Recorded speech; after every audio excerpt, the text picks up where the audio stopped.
Hello, and welcome to another bite-sized bulletin video by The Final Step. Today I will show you how to find and remove hidden and metadata from your documents using Microsoft's Document Inspector. This can save you from sharing or publishing a document that may include potentially embarrassing or damaging information that you don't want others to see.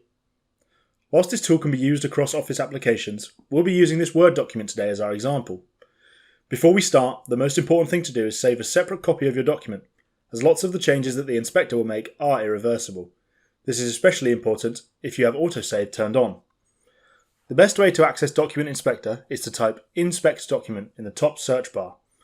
Whilst there are other ways to access it, this way allows you to see the revealed hidden data in real time. Select this option and then the Document Inspector will appear.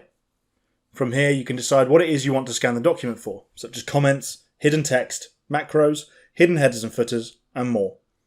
We will scroll and select all options before clicking Inspect. Here you can see that the document has revealed a hidden header, which once included some personal information, which was hidden instead of correctly deleted. You can also see some instances of hidden text, which may have been used to comment and critique the work that you don't want the recipient to see. As you can also see in the Document Inspector window, we can also remove metadata such as the name of the author and related information.